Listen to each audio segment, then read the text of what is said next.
Hello, hello, j'espère que vous allez bien et que vous vous portez à merveille. Alors, ça fait vraiment un bail, un grand bail, ça fait une éternité que je n'ai pas posté de vidéo sur YouTube. Et voilà, je tiens à m'excuser pour cela, mais je ne pouvais pas faire autrement, étant donné que dans ma vie personnelle, c'était assez challengeant.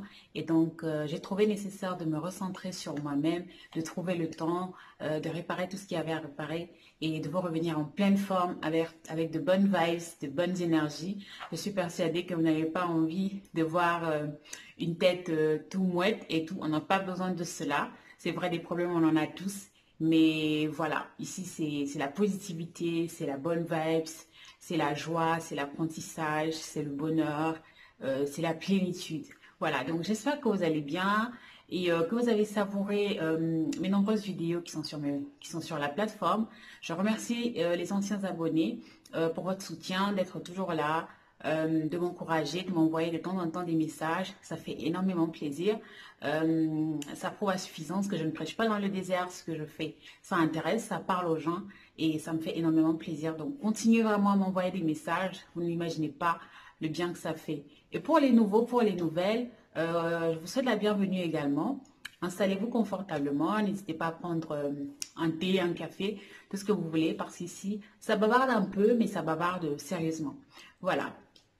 Donc, sans plus tarder, on va se lancer dans le vif du sujet, de la vidéo d'aujourd'hui que je vous ai préparée, car c'est à peu près une thématique qui n'est pas très abordée, mais je trouve que c'est quand même important, étant donné que la plupart d'entre nous, ce qui est sûr, c'est qu'on vit dans des pays industrialisés, dans des zones industrialisées, et il faut le dire, l'industrialisation, c'est une bonne chose, certes, mais elle ne contribue pas forcément à notre bien-être. Voilà. Et cela, les personnes, enfin, on ne le dit pas, le gouvernement n'en parle pas forcément. Et donc, il faut bien que les personnes se lèvent pour dire, voilà, ce qu'il faut faire, ce qu'il ne faut pas faire, etc. Bref, et ici, l'objectif, ce ne sera pas de critiquer, de remettre en cause, en question qui que ce soit, quoi que ce soit, les habitudes de quiconque, mais c'est tout simplement pour une prise de conscience générale afin de mieux vivre, tout simplement. Voilà, on n'a pas envie de voir nos espérances de vie réduites à cause des choses qu'on aurait pu éviter. Voilà, la plupart du temps, on se dit, non, c'est pas grave, mais lorsque on se retrouve dans la situation où on est confronté à la MORT, eh bien, là, on a toute l'énergie du monde, on a toute la volonté du monde de survivre. Donc, c'est très important. Je le répéterai jamais à suffisance sur cette page de prendre soin de sa santé. Parce que personne ne le fera à votre place. Le gouvernement, la pharmacie, la pharma-industrie, tous ces gens-là, croyez-moi, ils n'en ont rien à foutre de nous. Donc, c'est de notre devoir, c'est de notre responsabilité de faire les choses comme il faut. Comme tu as pu le voir dans le titre aujourd'hui, je vais te parler des aliments sains qui pourrissent ta santé. Ah oui. Pourquoi est-ce que ce sont des aliments sains? Eh bien, parce que ce sont des aliments qu'on ne soupçonne pas. Ce sont des aliments qui ne sont pas forcément transformés. Ce ne sont pas des aliments qui subissent les quelconques modifications. Mais ils sont néanmoins dangereux pour ta santé. Parce qu'ils sont conditionnés, ils sont produits dans des situations qui ne sont pas forcément recommandées, qui ne sont pas forcément prédéfinies. Mais avant de commencer la vidéo, n'est-ce pas, je t'annonce une bonne nouvelle. Le site est disponible, notre site internet est déjà disponible. Là-bas, c'est beaucoup plus facile de rentrer en contact avec moi, notamment de réserver un appel avec moi pour qu'on puisse discuter. Et dans cette vidéo, justement, dans laquelle je vais te parler des aliments sains qui nous tuent, c'est comme on va dire, c'est un chapitre du programme rééquilibrage alimentaire que j'ai pris, n'est-ce pas, pour faire une vidéo parce que j'ai estimé que voilà, c'est quand même très important. Il faut attirer l'attention des gens sur ce sujet-là. Mais dans le programme rééquilibrage alimentaire, j'apprends vraiment pas mal de choses. Donc, si tu es dans ce cas de figure-là, où tu as du mal à t'alimenter, voilà, tu quittes de l'Afrique pour un pays occidental, tu es un peu perdu avec tout ce qu'on retrouve ici comme nourriture. Tu es un étudiant, tu as des problèmes de concentration, tu as des problèmes d'énergie, tu manques de sommeil, tu as des troubles intestinaux tout le temps, tu n'arrives pas à perdre du poids, tu n'arrives pas à prendre du poids, tu es tout le temps fatigué, tu n'as pas la forme tu es un travailleur, tu as du mal à te concentrer au travail, tu as des sautes d'humeur, le programme du rééquilibrage alimentaire va définitivement t'aider. Ce n'est pas quelque chose que tu vas juste, c'est pas un médicament, voilà, c'est pas un médicament que tu vas boire et qui va répondre à tes besoins, mais c'est vraiment quelque chose qui va t'aider profondément et ce sur le long terme. Donc si tu es dans ces cas de figure-là, je t'invite à cliquer sur le premier lien dans la biologie, dans la biographie, et aller sur le site internet pour, voilà, pour découvrir, pour voir toutes les informations requises et notamment réserver ton accompagnement. Je suis persuadée que ça va beaucoup t'aider, ça va te booster, enfin, tu vas apprendre énormément de choses. Voilà, je pense que j'ai beaucoup bavardé. 5 minutes d'intro, c'est quand même énorme, mais bref, ça en valait la peine parce que ça fait pas mal de temps qu'on ne m'avait pas vu et donc voilà, c'est important que que je bavarde un peu avec vous. Donc, on va commencer tout de suite. Le premier aliment sain qui nous tue, c'est le saumon. Ah ouais, ouais, je vous vois déjà venir. Ah, mais non, le saumon, c'est riche en oméga 3, c'est bon pour la santé.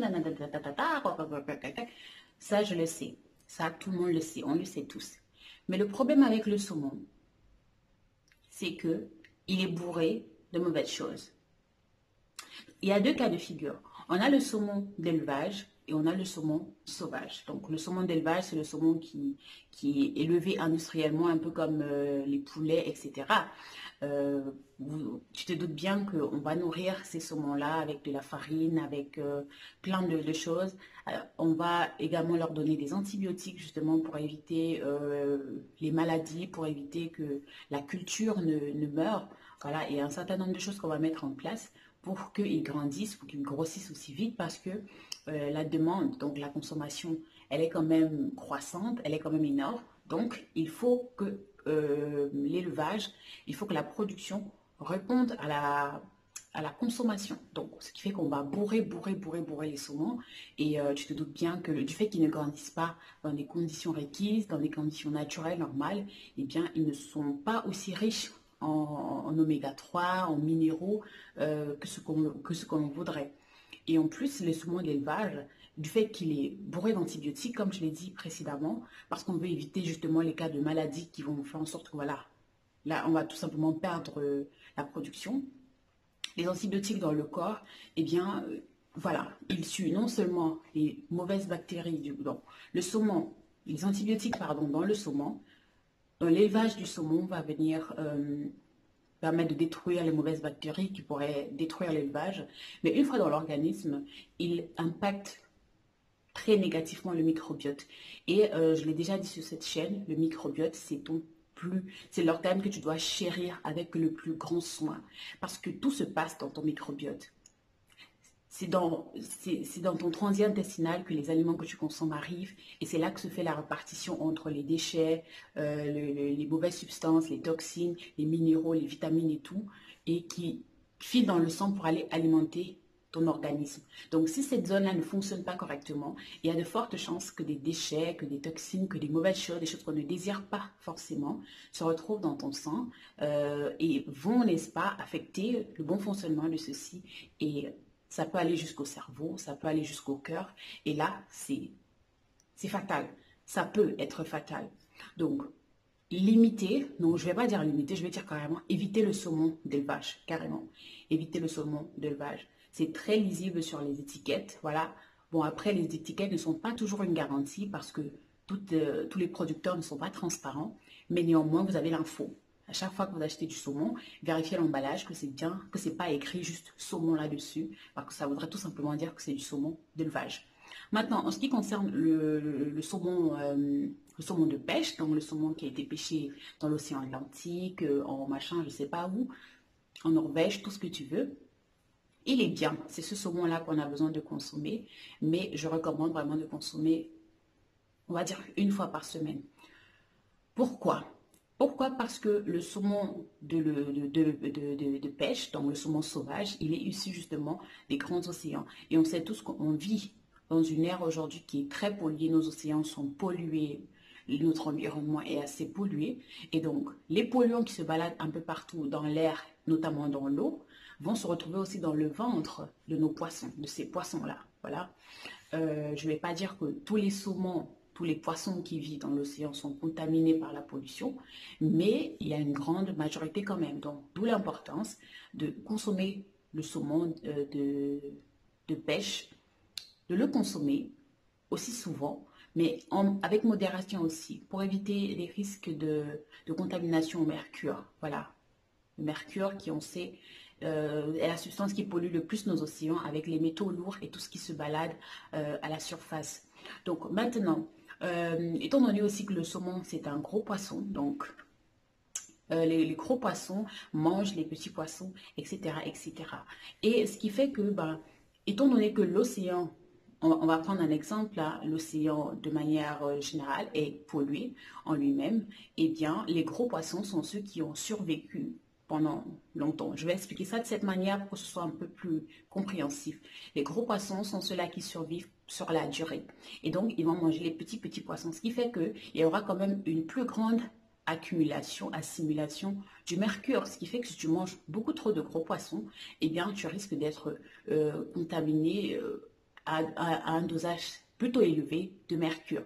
Donc, moi, je recommande ici de consommer le saumon d'élevage de manière voilà, modérée, on va dire une fois par semaine, et les autres petits poissons comme les maquereaux, les sardines, beaucoup plus souvent parce qu'ils sont tout simplement considérés comme les poissons les moins contaminés. Donc voilà, j'espère que là c'est assez compréhensible quand même. Et pourquoi est-ce que j'insiste là-dessus? Tout simplement parce que cette contamination justement aux poissons, enfin les fruits de mer en général, peuvent avoir des répercussions sur les femmes enceintes, justement le fœtus des femmes enceintes et les enfants à bas âge. Cela peut créer des troubles neurodégénératifs chez les enfants et chez le fœtus. Donc c'est pour cela que j'insiste vraiment dessus. Si vous avez une bonne mémoire, vous allez vous rendre compte que lorsqu'une femme est enceinte, généralement, il y a des groupes d'aliments qui sont proscrits. Voilà. Le médecin, généralement, va dire, Madame, ne mangez pas ci, ne mangez pas ça, ne mangez pas, ne mangez pas. Ce n'est pas un hasard. C'est tout simplement parce que ce sont des aliments, des groupes d'aliments qui sont considérés comme hautement contaminés au mercure et à d'autres substances nocives et toxiques pour l'homme qui peuvent influencer le bébé à venir ou même la santé de la maman. Donc, c'est la raison pour laquelle, voilà, certains groupes d'aliments sont complètement exclus. Ou si vous souffrez de certains problèmes, troubles hormonaux, ou si vous avez certaines maladies, il y a des groupes d'aliments que vous n'avez pas consommés. Je ne vais pas venir déballer tout ici parce que ce n'est pas une consultation médicale que je fais, parce qu'il y a beaucoup de gens qui font de l'automédication et donc je ne veux pas que ça arrive jusque-là. On se dit, ouais, elle a dit ceci, donc ça veut dire que non. C'est juste, j'essaye le mieux possible que vous puissiez faire le lien. Pas de, voilà. Donc ensuite, on tombe dans la catégorie de nos meilleurs amis, les fruits, les légumes, etc., etc. Donc, on sait tout ça, les fruits, les légumes, c'est bien, c'est sain, ça nous fait du bien, ça nous permet de nous gorger en vitamines, en minéraux, à nous hydrater de l'intérieur, etc., etc. Mais quand ces fameux fruits et légumes qui sont censés nous apporter des vitamines, des minéraux et toutes voilà, ces bonnes choses dont on a besoin sont aussi contaminées, c'est très grave, ça devient très dangereux parce que au final, qu'est-ce qu'on va manger pour être en bonne santé? Qu'est-ce qu'on va manger pour se sentir bien? Là, ça devient très dangereux. Et parmi ces nombreux fruits et légumes très contaminés quand je dis contaminés, je parle des pesticides et tout ce qui est utilisé pour la culture et qui ne sont pas forcément bien pour l'homme, et ce à forte dose, et même à petite dose. Parce que même si vous ne ressentez pas forcément les malaises aujourd'hui, eh bien, qu'en sera-t-il si vous consommez ces mêmes aliments, ces mêmes groupes d'aliments sur une période de 5 ans, sur 10 ans? Eh bien, fortement, vous allez vous retrouver à un certain âge avec des cancers et que sais-je encore, qui existent aujourd'hui comme maladies incurables. Alors, parmi ces aliments-là, on a les salades, principalement, on a les salades, on a les poivrons, on a les courgettes, on a les pommes, donc les pommes, machin là, les fraises et les poireaux. Donc, ce sont des aliments qui sont assez contaminés par tout ce qui est pesticides, herbicides, etc., etc. Pourquoi? Parce que ce sont tout simplement des aliments qui sont fortement consommés. Et donc, à un certain moment donné, la demande est très, très forte. Et donc, les agriculteurs standards ne parviennent plus à répondre à la demande des populations mondiales, etc. Il faut bien que les industriels prennent le relais et on sait très bien ce que ça veut dire lorsque les industriels se mêlent dans l'industrie alimentaire. Eh bien, c'est l'utilisation d'accélérateurs de pousse pour que voilà, un poivron pousse en une semaine chrono, en 10 jours chrono, une tomate pousse en 3 jours.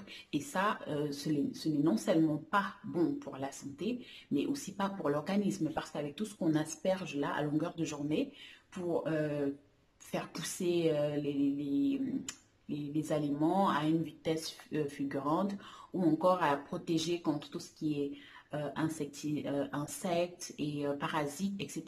Ça a forcément une répercussion sur l'homme et sur la nature. Et la nature, eh bien, on respire l'air qui provient de la nature. Donc aussi, si cette terre-là est contaminée, eh bien, où en sommes-nous? Donc voilà, il faut de préférence, ces groupes d'aliments que je viens de consommer, il faut de préférence choisir des aliments biologiques. Voilà, des aliments issus de l'agriculture biologique. Et ce serait encore mieux si ceux-ci sont issus des agriculteurs locaux. Pour ceux qui vivent dans les zones reculées, donc dans des petits villages, à côté des métropoles et tout, c'est beaucoup plus facile de trouver ce genre de marchés ou de personnes qui vendent, voilà, des poireaux qui ont poussé normalement, des tomates et tout. Vous pouvez même le faire à la maison, mais je reviendrai dessus à la fin de la vidéo. Alors, parmi les aliments les moins contaminés, on a les kiwis, les bananes et les ananas. Donc, pour ma part, ce sont des fruits que vous pouvez consommer autant que vous le souhaitez, parce que selon des revues, selon des analyses de marché, du marché mondial, d'import-export des fruits et légumes, ce sont les fruits les moins consommés. Personnellement, j'aime bien manger les bananes et les kiwis, donc ça tombe bien. Bon, en ce qui concerne les salades, etc., je verrai dans quelle mesure. Est-ce que, alors, personnellement, hein, généralement, j'achète du bio, mais j'ai pas trop confiance au bio du supermarché. Donc, du coup, dans mon entourage, je cherche des agriculteurs, des producteurs locaux. Je pense que ce sera beaucoup mieux comme ça. Voilà. Donc, comme vous l'avez compris, il y a des aliments qui sont dits sains, mais qui ne sont pas forcément bien pour nous. Donc, il faut bien faire la différence. Il ne faut pas penser que, voilà, parce que comme on le dit, hein, quand il y a une très forte demande, eh bien, ça devient difficile de répondre à cette demande-là de manière standard. Et lorsque les industriels prennent le relais, eh bien, il y a 80% de chances qu'il y ait des choses pas forcément nettes qui se retrouvent là-dedans. Donc, il faut essayer de voir. Il faut essayer de voir comment faire. Et maintenant, aussi, en ce qui concerne les fruits et légumes et tout, il y a beaucoup d'erreurs que je vois les personnes faire. Et je pense que c'est bien d'en parler. Lorsque vous achetez des fruits et des légumes au supermarché, ne les consommez pas directement. Que vous ayez pris dans un supermarché machin ou bien chez un agriculteur local, etc., etc., prenez toujours la peine de laver vos fruits et légumes avec du bicarbonate, du sel, du citron ou du vinaigre, parmi ces trois-là. Si vous voulez mélanger les trois composantes, mettez dans, je sais pas moi, une grande bassine ou votre lavabo dans la cuisine, plongez vos fruits et légumes, laissez-les reposer au moins pendant, je sais pas, une dizaine de minutes, rincez à nouveau avant de les consommer. Si vous prenez cette habitude-là, vous allez vraiment vous faire du bien à votre corps, parce que le fait de laver ces fruits et légumes de cette manière-là va vraiment permettre de débarrasser environ, selon des statistiques des diététiciens qui ont fait des études sur cette forme-là de cuisine, et bien cela peut réduire de près de 87% le risque de contamination avec des pesticides qui sont généralement vaporisés sur les aliments en fin de récolte et tout, pour les conserver beaucoup plus longtemps et tout ce qui va avec. Donc le fait de laver, je répète, hein, tout ce qui est fruits et légumes, trempez-les, lavez-les au préalable dans de l'eau avec du bicarbonate ou du citron ou du vinaigre ou du sel ou les trois. Ça ne dérange absolument pas. Laissez tremper, rincer Et vous allez voir que, voilà, ça va vraiment... Déjà, même que lorsque vous faites cela, lorsque vous sortez la première eau sale là, vous remarquez directement que c'est pas joli à voir, c'est pas très beau à voir. Vous voyez, voilà, c'est vraiment sale. Contrairement à si vous avez juste ouvert le robinet et lavé vite fait, il y a une grosse différence. Et maintenant, en ce qui concerne la cuisine, donc la préparation des légumes, je vois également beaucoup d'erreurs qui sont faites et qui vont venir diminuer considérablement la valeur nutritionnelle de ces légumes-là. Alors, je parle ici du fait de préparer des légumes, de les cuire en un point finir, de mettre dans la marmite, de cuire en un point finir. Je vous assure, mes amis, que là, vous êtes juste en train de manger des résidus. Donc, vous pensez manger des légumes, mais c'est pas du tout ça. Après, il y a des légumes spéciaux, comme des légumes de chez nous, de mon pays, par exemple, le Cameroun. On a des légumes comme le dolé, le quem. Bon, je sais pas comment ça s'appelle en d'autres langues, en langue française, hein. Mais voilà, on a le héros. Ce sont des légumes qui ont besoin d'une cuisson beaucoup plus longue. Ça, c'est normal, c'est naturel, c'est de la nature du légume. Mais lorsqu'on parle de choux, de carottes, de poireaux, de petits pois, de haricots verts, de courgettes, d'aubergines, ce ne sont pas des aliments comme ça, les cuire pendant des heures et des heures.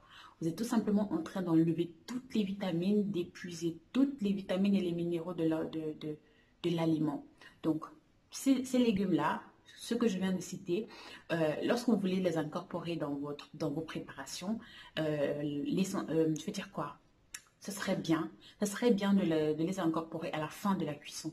Par exemple, si vous préparez une sauce tomate, eh bien, incorporez-les à la fin de la cuisson. Les faites cuire, c'est pas 5-10 minutes et ensuite vous enlevez.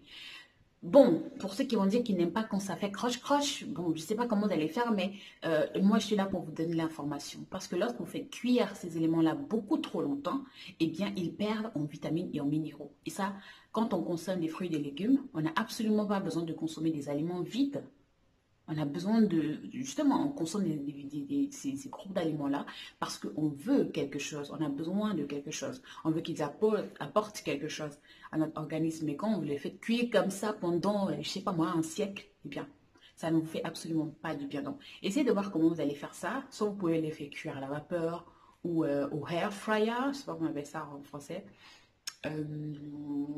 Friteuse à air, voilà. Au air fryer pendant, je ne sais pas moi, 5 minutes, ça va très vite. Et là, vos légumes sont cuits à point, ils gardent leur valeur nutritionnelle. Donc, et le dernier conseil aussi que je vais vous donner pour revenir aux agriculteurs locaux, eh bien, c'est de consommer localement. Consommer des fruits et des légumes de saison. Par exemple, les fraises que vous allez manger en été, ce ne sont pas les mêmes que celles que vous allez manger en janvier, en octobre, en mai ou je sais pas quoi. C'est vrai que en ce qui concerne les fraises, quand même, il y a beaucoup de variétés et toute l'année, il y a des variétés de fraises qui sont disponibles. Mais c'est un peu dans ce sens-là. Il y a des légumes, il y a des fruits, des légumes qui poussent vraiment à des saisons précises et privilégier ces fruits et légumes-là parce qu'ils poussent à leur période, on va dire quoi, normale. Et ce qui fait que ils n'ont pas besoin d'être produits de manière brutale pour répondre à une quelconque consommation. La production est naturelle, ce qui fait qu'il y aura moins l'utilisation de pesticides et de toutes les choses dont on n'a pas besoin. Voilà, je pense que là, on a fait le tour. Donc, laisse-moi savoir si cette vidéo a été utile pour toi, si tu as une question, si tu as une suggestion, s'il y a quelque chose que tu veux rajouter, fais-le volontiers en commentaire. Et si ce n'est pas un monologue, on discute entre nous, c'est un échange, on apprend tous. C'est vrai, moi, je suis peut-être une professionnelle, mais il y a des personnes qui s'y connaissent certainement beaucoup plus que moi sur la chaîne. Donc, n'hésitez pas à laisser vos avis, tout ce que vous voulez en fait. Écrivez juste quelque chose en commentaire pour que je sache que vous avez regardé cette vidéo jusqu'à la fin et que vous faites partie de la famille et qu'on est ensemble. Et puis voilà. Donc, c'est tout pour cette vidéo. Merci de m'avoir regardé jusqu'à la fin. Ça, je l'ai déjà dit, mais bon, je l'ai dit quand même. On n'est jamais beaucoup trop reconnaissant. Voilà, donc, on se retrouve pour la prochaine vidéo. Bon, comme je vous ai dit, tout s'est arrangé de mon côté. Et donc, chaque semaine, je vais publier une nouvelle vidéo. Donc, soyez présents. Cliquez sur la cloche d'activation du bouton des notifications pour que vous puissiez recevoir voilà quoi, pour que vous soyez informés lorsque je posterai. Donc, on se dit à la prochaine vidéo. Portez-vous bien.